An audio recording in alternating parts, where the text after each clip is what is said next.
Welcome to STV. నా పేరు శ్రావ్య. బులెటిన్లో అప్డేట్స్ చూద్దాం. సంఘం తహసీల్దార్ కార్యాలయంలో తహసీల్దార్ రమాదేవి ప్రజా సమస్యల పరిష్కార వేదిక కార్యక్రమాన్ని నిర్వహించారు. ఈ సందర్భంగా పలు సమస్యలపై వచ్చిన ప్రజల నుండి అర్జీలు స్వీకరించారు. పరిశీలించి సమస్యలకు పరిష్కార మార్గం చూపుతామని తెలిపారు. ఈ సందర్భంగా ఆమె మాట్లాడుతూ గ్రీవెన్స్లో తరుణవాయి, తలుపూరుపాడు గ్రామాల నుండి 2 సమస్యలపై అర్జీలు వచ్చినట్లు ఆమె తెలిపారు. ప్రజలు తమ సమస్యలను సచివాలయాల ద్వారానే పరిష్కరించుకోవాలని సూచించారు. సచివాలయాల ద్వారా పరిష్కారం కాని సమస్యలను తమ దృష్టికి తీసుకురావాలని తెలిపారు.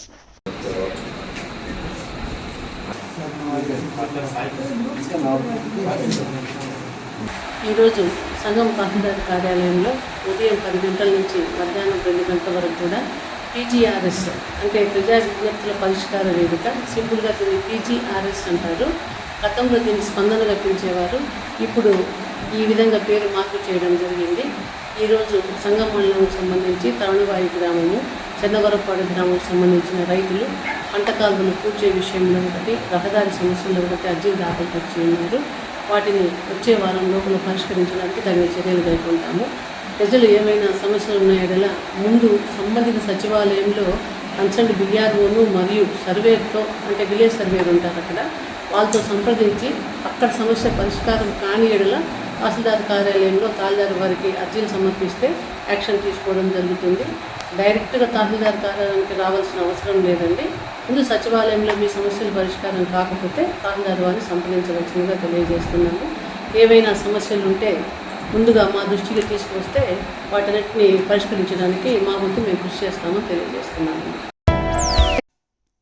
చంద్రబాబు నాయుడు ముఖ్యమంత్రి అవడంతో ప్రకాశం జిల్లా కొండేపి నియోజకవర్గం పొన్నలూరు మండలం టీడీపీ నాయకులు తిరుమలకు పాదయాత్ర చేపట్టారు. వారి పాదయాత్ర సంఘంకి చేరుకుంది. 4వ రోజు 100 కిలోమీటర్లు పూర్తయిందని తెలిపారు. టీడీపీ ప్రభుత్వంలో రాష్ట్రం సుభిక్షంగా ఉంటుందన్నారు. గత ప్రభుత్వంలో అన్ని అరాచకాలే అని విమర్శించారు. ఆంధ్ర రాష్ట్రం చంద్రబాబు నాయుడు ప్రభుత్వం పూర్తి స్థాయిలో అభివృద్ధి చెందుతుందని స్పష్టం చేశారు. ఈ కార్యక్రమంలో టీడీపీ నాయకులు తానికొండ మహేంద్ర, మాధాల నరేష్, ప్రసాద్, చెరుకూరి చంద్ర తదితరులు పాల్గొన్నారు. తెలుగు యువత మొత్తం అనుకొని తెలుగుదేశం పార్టీ గౌరవనీయులు నారా చంద్రబాబు నాయుడు గారు ముఖ్యమంత్రిగా అయితే, అదేవిధంగా మా కొండేపి నియోజకవర్గ శాసనసభ్యులు డాక్టర్ డోలా బాల వీరాంజనేయ స్వామి గారు గెలిచి మంత్రివర్గం అయితే మేము కాలినడకం చేసి తిరుమల పాదయాత్ర చేసి తిరుమల దేవస్థానాన్ని చేరుకొని ముక్తి తీర్చుకోవాలని నిర్ణయించుకున్నాము. రాష్ట్రంలో ఒక దౌర్భాగ్య పాలన నడుస్తున్న సమయంలో చంద్రబాబు నాయుడుకి జరిగిన అన్యాయం, తర్వాత దాని యొక్క ఆయనకి జరిగిన అవమానం శాసనసభలో ఒక తీర్మానం చేసుకొని మళ్ళీ ముఖ్యమంత్రికి అడుగు పెడతానని చెప్పేసి ఒక దృఢ సంకల్పంతో నిర్ణయించుకొని అతను పార్టీకి అదేవిధంగా కార్యకర్తలకి ఎంతో విధంగా చేయూతనిచ్చి తెలుగుదేశం పార్టీని గెలిపించి ముఖ్యమంత్రిగా అయ్యారు. రాష్ట్రంలో ఎన్నో ఒడిదుడుకులు ఎదుర్కొని ఒక రాక్షస పాలన నుంచి విముక్తి పొందడానికి నారా చంద్రబాబు నాయుడు గారు, పవన్ కళ్యాణ్ గారు, అలాగే అదేవిధంగా బీజేపీ పార్టీ ముగ్గురు అలయన్స్లో భాగమయ్యి ఈరోజు రాష్ట్ర చరిత్రలోనే, దేశ చరిత్రలోనే 175కి 164 సీట్లు సాధించి ముఖ్యమంత్రిగా చంద్రబాబు నాయుడు ప్రమాణ స్వీకారం చేశారు. ఇక నుంచి రాష్ట్రంలో శాంతి భద్రతలు సక్రమంగా ఉంటాయి. అదేవిధంగా రాష్ట్రం డెవలప్మెంట్ అయింది. నిరుద్యోగులకి ఉపాధి కల్పిస్తారు చంద్రబాబు నాయుడు గారు. దేవుడి దయ వల్ల, వెంకటేశ్వర స్వామి పుణ్యం వల్ల మళ్ళీ చంద్రబాబు నాయుడు గారు ముఖ్యమంత్రి అయ్యి రాష్ట్రానికి మంచి రోజులు వచ్చాయని చెప్పేసి మేము దృఢంగా నమ్ముతున్నాము. సంగం మండలం దువ్వూరు గ్రామంలోని గంగా పార్వతీ సమేత కోటేశ్వర స్వామి ఆలయంలో స్వామి అమ్మవార్ల కళ్యాణం వైభవంగా నిర్వహించారు. స్వామి అమ్మవార్లను పరిమళ పుష్పాలతో అలంకరించి మండపంపై కొలువుదీర్చి పూజలు నిర్వహించారు. ఈ సందర్భంగా భక్తి శ్రద్ధలతో స్వామి అమ్మవార్ల కళ్యాణం కనుల విందుగా సాగింది. భక్తులు అమ్మవార్ల కళ్యాణాన్ని తిలకించి తరించారు. అనంతరం భక్తులు తీర్థ ప్రసాదాలు స్వీకరించారు.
సంగం మండలం అన్నారెడ్డిపాలెం గ్రామంలో బిందు మీనన్ ఫౌండేషన్ ఆధ్వర్యంలో ప్రముఖ న్యూరాలజిస్ట్ డాక్టర్ బిందు మీనన్ ఉచిత వైద్య శిబిరం నిర్వహించారు.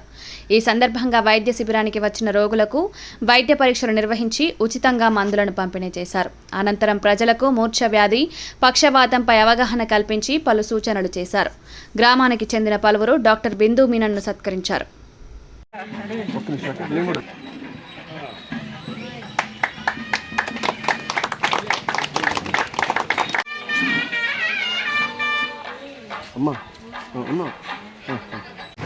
నమస్తే, నేను డాక్టర్ బిందు మెనన్, నరాల్ డాక్టరు. నేను డాక్టర్ బిందు మెనన్ ఫౌండేషన్ 2013 నుంచి నడుపుతున్నాను. 2015 నుంచి మనకు న్యూరాలజీ ఆన్ వీల్స్ అనే ఒక ప్రాజెక్టు గ్రామానికి వెళ్ళి పేషెంట్స్కి we reach, we teach, we treat అనుకుంటే మనం టౌన్ నుంచి విలేజ్కి వచ్చేది అది వీ రీచ్. వీ టీచ్ అంటే పేషెంట్స్ జనాలు అందరూ వస్తారు, వాళ్ళకి పక్షవాతం, మూర్ఛ వ్యాధి గురించి మనం చెప్పేది. వీ ట్రీట్ అంటే వాళ్ళకి మనం డిటెక్ట్ చేసేది బీపీ ఉందా, షుగర్ ఉందా, మూర్ఛ వ్యాధి, పార్కిన్సన్ వ్యాధి, తలనొప్పి, మైగ్రేన్, పక్షవాతము, వాళ్ళు ఏవే పేషెంట్స్ ఎన్ని సంవత్సరం జీవితాంతం మందులు మింగాలి, ఏ పేషెంట్స్ కొన్ని రోజుకి మింగాలి, అదన్నీ మనం చెప్పడం జరుగుతుంది. ఈరోజు మిస్టర్ ఏడుకొండలు ఇక్కడ మనకి అన్ని సహాయం ఏర్పాటు చేసేది, పేషెంట్స్ని అందరిని పిలిచేసి మనకి లోకల్ సపోర్ట్ అని ఇచ్చేదానికి చాలా థ్యాంక్ యూ. లోకల్ సపోర్ట్ లేకపోతే మనం ఎంత మిషన్లో ఉంటాను కానీ మనకి పూర్తిగా విజయం రాదు. దానికి నేను మా టీంకి, మా పేరెంట్స్ ఎప్పుడు మాకు తోడు ఉండేది, నేను చేసే అన్ని ప్రాజెక్ట్స్కి మాకు హెల్ప్ చేసే వాళ్ళకి కూడా చాలా థ్యాంక్స్.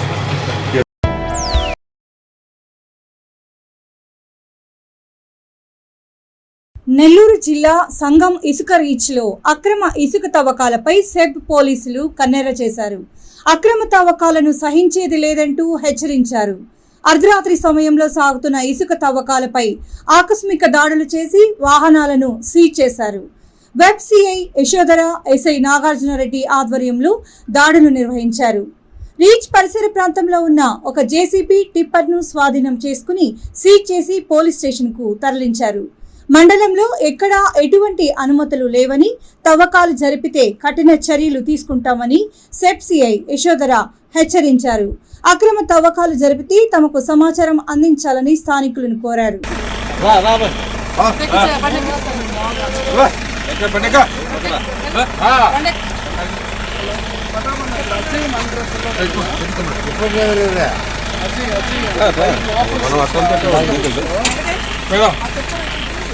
అదే చేసి వచ్చాం.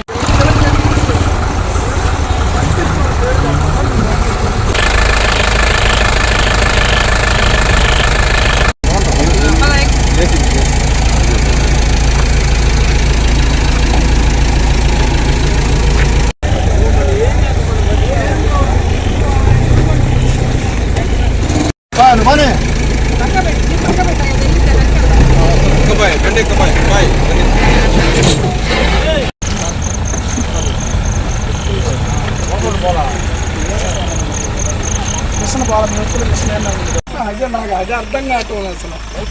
సరే అది చేసి వెళ్ళిపోమన్నారు, నేను వచ్చాను అంతే సార్. అప్పుడే